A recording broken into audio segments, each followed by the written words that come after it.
5 August নিয়ে আতঙ্কের কোনো কারণ নেই, বরাবরের মতোই সতর্ক আছে সরকার বলে মন্তব্য করেছেন স্বরাষ্ট্র উপদেষ্টা জাহাঙ্গীর আলম চৌধুরী। গেল বছরে আইন শৃঙ্খলা পরিস্থিতি ভালো হলেও কাঙ্ক্ষিত উন্নতি হয়নি বলে জানান উপদেষ্টা। নির্বাচন নিয়ে প্রস্তুতি নিচ্ছে আইন শৃঙ্খলা বাহিনী। ছাত্র জনতার অভ্যুত্থানের পার হতে চলল 1 বছর। গেল বছরে 5 আগস্ট ছাত্র আন্দোলনের মুখে দেশ ছাড়েন তৎকালীন প্রধানমন্ত্রী শেখ হাসিনা।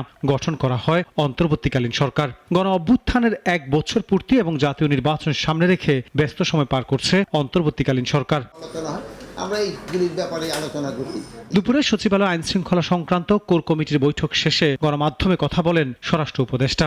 গেল 1 বছরে আইন শৃঙ্খলা পরিস্থিতি কাঙ্ক্ষিত উন্নতি হয়নি উল্লেখ করে উপদেষ্টা বলেন 5 আগস্টের কর্মসূচি শান্তিপূর্ণভাবে পালন হবে। 3 আগস্ট সম্বন্ধে একটা কিন্তু আতঙ্ক ছিল, 5 আগস্টের সম্বন্ধে এখানে তো কোনো ধরনের আতঙ্কের কোনো কারণই নেই।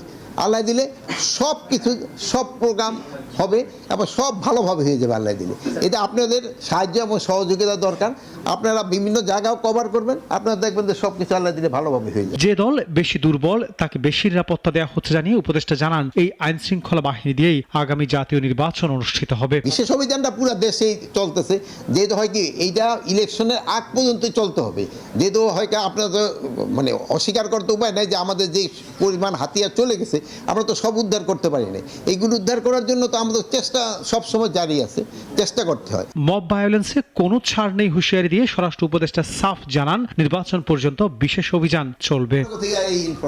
ভালো থাকেন, দোয়া করি। আনোয়ার হোসেন, নাগরিক, ঢাকা।